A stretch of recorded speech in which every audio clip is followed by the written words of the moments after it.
नमस्कार दोस्तों, कैसे हैं आप लोग। सनातन धर्म को लेकर पूरे देश में इस समय युद्ध छिड़ा हुआ है। तमिलनाडु के मुख्यमंत्री के बेटे उदयनिधि स्टालिन ने सनातन धर्म को खत्म करने की बात कही, जिसके बाद से पूरे देश में उबाल है। पूरा देश इस समय मानसिक प्रताड़ना झेल रहा है। सनातन जैसे संस्कार को, संस्कृति को, परंपरा को एक राज्य का मुख्यमंत्री का बेटा, जो कि मंत्री भी है राज्य में, वो कहता है कि इसको खत्म कर देना चाहिए। वो कहता है कि ये कोरोना बीमारी, बुखार, मलेरिया जैसी बीमारी है जिसका विरोध नहीं, इसको खत्म कर देना चाहिए। विरोध होता है तो कहता है कि मैं अपने बयान पे कायम हूँ, मैं इस पर चर्चा के लिए तैयार हूँ, मैं हर किताब, हर व्याख्या को लेकर आपके सामने आ जाऊँगा। लेकिन सवाल ये है कि जिस सनातन को लेकर उसने इतना बड़ा बयान दिया, उसके खिलाफ मुख्य विपक्षी पार्टी INDI अलायंस जो है वो अब तक क्यों नहीं खुल के सामने आई, उसने अपना विचार क्यों नहीं रखा। जिस DMK को लेकर कांग्रेस अपना समर्थन देकर तमिलनाडु में सरकार चला रही है, उस कांग्रेस की बोलती क्यों बंद है। क्यों मल्लिकार्जुन खड़गे, कांग्रेस अध्यक्ष, उसके बाद राहुल गांधी, उसके बाद सोनिया गांधी, लालू प्रसाद यादव, नीतीश कुमार यादव क्यों नहीं इसका विरोध कर रहे हैं। वजह क्या है?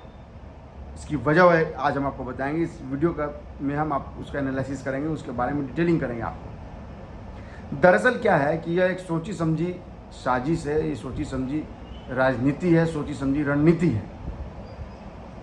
अगर इसको यह कहा जाए कि परोक्ष रूप से सनातन और हिंदुओं के नरसंहार की बात कही गई है तो कोई गलत नहीं कही गई। यह अप्रत्यक्ष रूप से यह निर्देश देने की कोशिश की गई है, संदेश देने की कोशिश की गई जनता को, एक खास समुदाय को, कि आप जो है वो हिंदुओं के खिलाफ एकमत होइए और हम हिंदुओं के खिलाफ कार्रवाई करेंगे। सोचिए, जिस देश की आबादी 80% आबादी सनातन को मानती हो, धर्म को मानती हो, पूजा पाठ करती हो, सनातन के आधार पर अपनी परंपरा, संस्कृति और रिवाज का पालन करती हो, उस सनातन को खत्म करने की बात आ रही है। उस सनातन के आड़ में ये कहा जा रहा है कि द्रविड़ को भी खत्म करने के लिए मोदी जी कहते हैं। मोदी जी कहते हैं कांग्रेस मुक्त सरकार देश चाहिए। अरे भाई, कांग्रेस मुक्त कहते हैं तो कांग्रेस मुक्त विचारधारा की बात कहते हैं। वो आदमी की बात नहीं कहते हैं, वो जन समुदाय की बात नहीं कहते हैं। और आप सनातन को विचार मानते हैं। हजारों साल पुराना जिसका इतिहास है, आप उसको विचार मानते हैं। आप ये कहते हैं कि सनातन का मतलब है जो जिसमें कभी परिवर्तन ना हो। क्या सनातन में कभी किसी धर्म और जाति को लेकर भेदभाव हुआ है? उदयनिधि स्टालिन को इसका जवाब देना पड़ेगा। उदयनिधि स्टालिन के बाद, इस बयान के बाद से पूरा साधु समाज, हर भारतीय अब जो है वो उनसे नफरत करने लगा। इस बयान का विरोध हो रहा है, लेकिन वो अपने बयान पर अभी भी कायम है। आप ये देखिए कि जिस राहुल गांधी भारत जोड़ो यात्रा करते हैं, गली गली जाके लोगों से मिलते हैं, सब्जी वाले से मिलते हैं, बाइक वाले से मिलते हैं, ट्रक पर चढ़ कर सवारी करते हैं, लद्दाख में जाके बाइक राइडिंग करते हैं और कहते हैं कि हम मोहब्बत की दुकान खोले हुए हैं। तो यह जो बयान है वो कौन सा मोहब्बत की दुकान का बयान है? क्या ये प्यार की भाषा जो है सिर्फ राहुल गांधी अपने तक सीमित रखे हैं, या सिर्फ यह एक दिखावा है? क्यों नहीं अब तक राहुल गांधी ने इस बयान का खंडन किया? क्यों कांग्रेस कह रही है कि यह उनका व्यक्तिगत बयान है, वो उससे अलग है? नहीं, राज्य में आप उनके साथ सरकार बना रहे हैं तो आप उनके सहयोगी हैं, आप उनके साथ राजनीति कर रहे हैं तो सहयोगी हैं। और अगर आप बाहर आते हैं तो आप कहते हैं कि नहीं, यह बयान जो है उनका अपना स्व बयान है। ये कौन सी दोगली मानसिकता है? आपको खुलकर सामने आना पड़ेगा कि आप हिंदुत्व के समर्थन में हैं या उसके विरोध में हैं। आपको यह बताना पड़ेगा कि क्या एक खास समुदाय के लिए आप 80% भारतीय जनता को नरसंहार का आपने परोक्ष रूप से ऐलान किया है या नहीं किया है।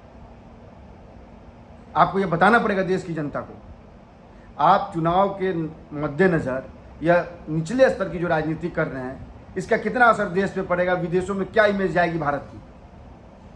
आप विदेशों में जाकर बयान देते हैं, विदेशों में भारत की निंदा करते हैं, बात वहाँ तक समझ में आती है।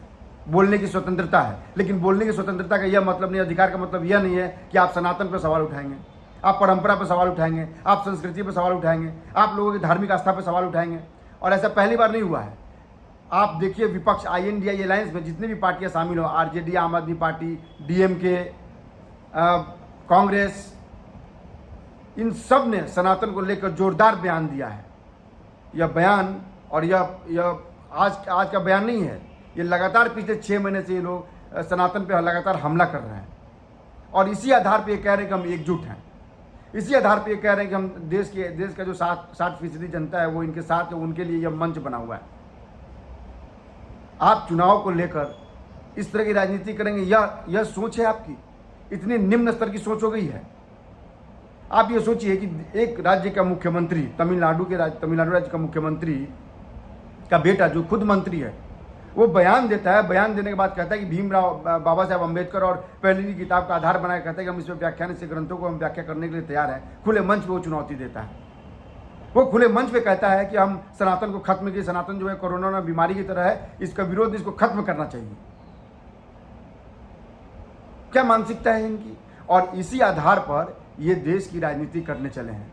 इसी आधार पर इन्होंने सबसे बड़ा गठबंधन बनाया है। इसी आधार पर ये कहते हैं कि 60% जनता जो है वो इनके साथ है। इसी आधार पर ये भारत जोड़ो यात्रा करते हैं, देश के कोने कोने में जाते हैं और लोगों से मिलते हैं, या देश के कोने कोने में जाकर सनातन के खिलाफ प्रचार कर रहे हैं, सनातन का विरोध कर रहे हैं।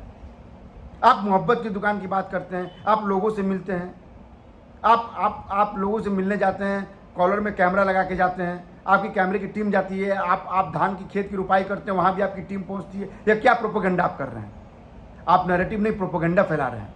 और उसकी आड़ में आप कई राज्य सरकारों को ही नहीं, आप केंद्र सरकार को भी बदनाम कर रहे हैं। 140 करोड़ भारतीयों का सिर नीचा कर रहे हैं आपके बयान से लोग किनारा करते हैं, लेकिन आपको परोक्ष रूप से सारे लोग मदद कर रहे हैं। यह संभव ही नहीं है कि बिना विपक्ष के अलायंस की यह बयान आ गया हो। यह सोची समझी राजनीति का एक हिस्सा है जिसके तहत यह बयान दिया गया है। इस बयान के बहुत सारे मायने हैं।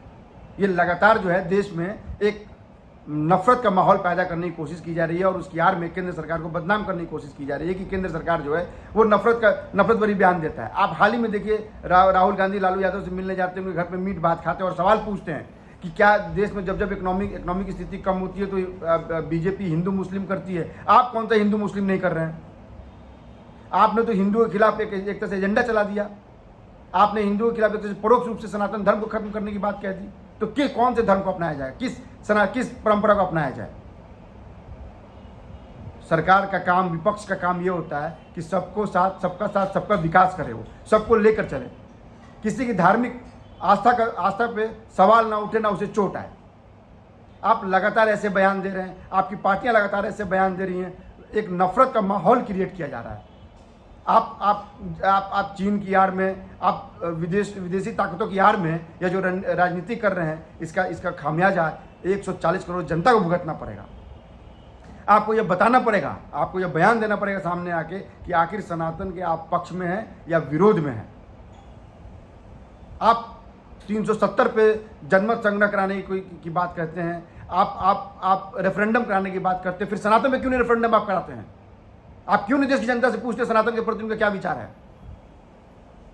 आप राजनीतिक फायदा उठाने के लिए रेफरेंडम की बात करते हैं, जनमत संग्रह की बात करते हैं, आप 370 को लेकर सुप्रीम कोर्ट में चले गए हैं, लेकिन सनातन पे आप रेफरेंडम नहीं कराना चाहते। आप पूछिए 140 करोड़ जनता से कि वो क्या चाहती है सनातन को लेकर, उसका क्या विचार है सनातन को लेकर, सनातन के बारे में वो क्या सोचती है। आप किताब और ग्रंथों से सनातन को डिफाइन करेंगे। आप अंबेडकर का नाम बदनाम कर रहे हैं, आप सबका नाम बदनाम कर रहे हैं। आप 140 करोड़ जनता से तो पूछिए कि सनातन को लेकर उनका क्या विचार है। जिस दिन आप जनता के सामने जाएंगे, जनता आपको बता देगी कि सनातन का मतलब क्या होता है। यह देश सनातन से चलता है, यह विश्व सनातन से चलता है। पूरा विश्व भारत को अपना गुरु मानता है और आप सनातन को उखाड़ने की बात करते हैं, खत्म करने की बात करते हैं। शर्म नहीं आती है आपको? आप उस परंपरा को खत्म करने की बात करते हैं जिसने पूरे देश को जिसने वसुधैव कुटुंबकम का नारा दिया है। आप उस सनातन को खत्म करना चाहते हैं? कैसी सोच, कैसी मानसिकता है आपकी? आप साउथ में हैं, आप भारत के साउथ हिस्से में हैं और वहां से आप नफरत पूरे देश में फैलाना चाह रहे हैं। आप केंद्र सरकार को उकसा रहे हैं, आप भारत की जनता को उकसा रहे हैं। आपकी ये मंशा है कि चुनाव के पहले कोई भारत में बड़ा दंगा हो जाए, या आपकी मानसिकता, आपके खिलाफ कार्रवाई होनी चाहिए। साधु संत तो नाराज हैं ही, उन्होंने तो आपके सर को कलम करने के लिए करोड़ों रुपए का ऐलान कर दिया, लेकिन देश की जनता को कोई माफ नहीं करेगी। देश के जनता के दिमाग, दिल और हृदय से आप उतर गए हैं। इस बात को आपको सोचना होगा, तब आप चुनाव के मैदान में आइए। चुनाव जीतना और हारना लगा रहता है। देश सबका है, देश में राजनीतिक पार्टियां आती हैं, नेता आते हैं, प्रधानमंत्री बदलते हैं, राजनेता बदलते हैं, मुख्यमंत्री बदलते हैं, मंत्री बदलते हैं, लेकिन सनातन पे सवाल उठाना ये कहां से जायज है? हम लगातार इसका विरोध करते रहेंगे और इससे जुड़ी खबर से आपको अपडेट कराते रहेंगे।